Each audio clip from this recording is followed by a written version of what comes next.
Hey guys, Matt with the Mad Catter. All right, I've been really busy this morning cleaning up a lot of stuff around here.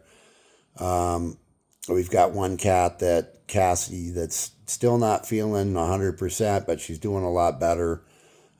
She's eating again. She's actually eating her food, her own food now, instead of the appetizer things that we use to stimulate appetite. Um, but she's doing good. She ate a full bowl of her own food this morning, so that's good news. The other news is Tom. Tom is appearing like he's not doing very well. I mean, he seems like Tom, but it could just be because he's stressed out. He's in a new place, but he has diarrhea now, and it's really bad smelling. So that's kind of a warning flag. There's lots of stuff that's going on out there on the streets, coccidia, other stuff. His mouth is, he's got the drools on the side.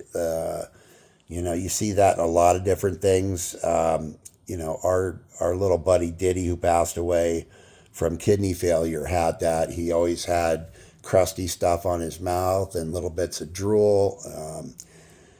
So it could be a myriad of things. It could also be bad teeth. So we'll find out more when he goes in to get neutered.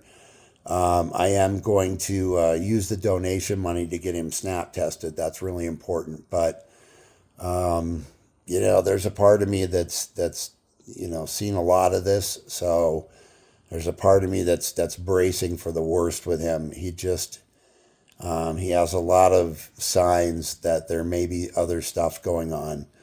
So, I'm kind of bumming on that, but he's not. It's not like he's not refusing food.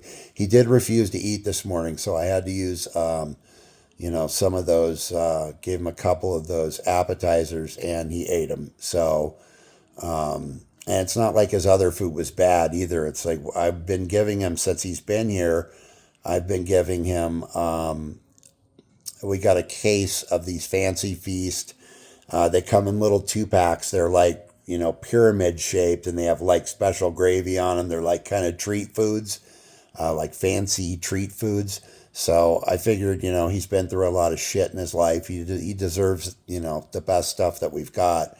And he wouldn't touch it this morning. So I went back out later and I offered him some of the appetizers, and he did eat them. He just like devoured them, cleaned the bowl. So I'm going to offer him a little more food a little afternoon, and see how his appetite's doing. But it's all part of it. When you grab these cats up off the street, you never know what they have. You never know what's going on with them. I was you know I was kind of deluding myself, or fooling myself to think that I just grab him up, bring him here, and he's fine, and he'll be part of our colony. There could be some serious problems. So I have to prepare for that. But I go out there and I love on him. I have to wash up every time I touch him. Anytime you bring a feral cat in, or a cat from some other place, it's always good to wash up, wash your hands, to make sure that you're not bringing anything else into your cats. So all his bowls are wiped out after I wash them with a Lysol disinfectant wipe, and then they're re-washed again.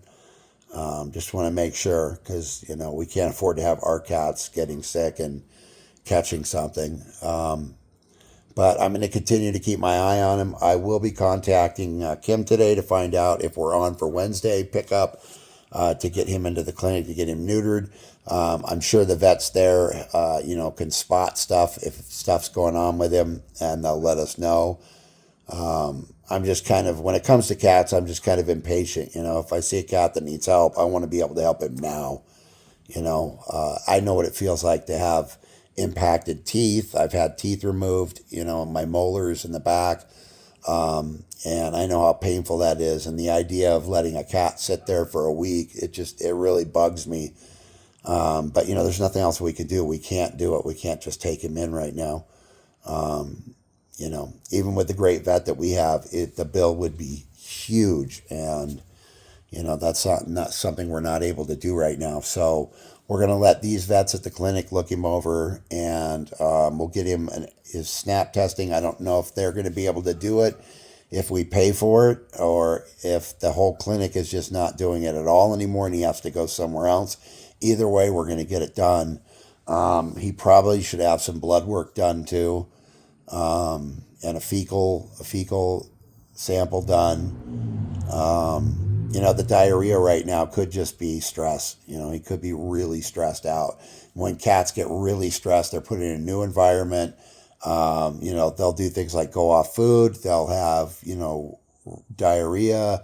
Sometimes it can smell really bad. So it's not necessarily a sign that something's going on, but it is a red flag. So I don't know. I'll keep you guys posted. I'll keep you updated. Yeah, I'm just worried. I'm worried about him. Um, if it was up to me, if I was Elon Musk or something, he would have 20 vets the moment he came in, looking him over, doing his blood work, checking everything. But, we got to do what we got to do and what we're able to do. So hopefully this Wednesday he'll go, Thursday he'll go to the clinic, and I'll find out more, and I will keep you guys updated. But, I love all these cats so much, but Tom is like a special cat for me. Tom kind of, he watched me for about a month and a half before he'd even get close. Like, he just stayed across the street. And once I had put the food down and I'd moved on, I would stand back and watch him, half a block away, and he'd run back across the street. And, then I realized he had, something going on with his mouth. So I started bringing him soft food. And as soon as I did that, then it was on. Everything changed. So he's really special to me. So we'll see. I got my fingers crossed. It's all I can do. So thank you guys for being there. Appreciate you guys so much. I will keep everybody updated on what's going on with Tom and the other ferals and Mad Catterville and all the good stuff. So thank you guys for being there. I will see you guys in the next video. And as always, do something kind for cats.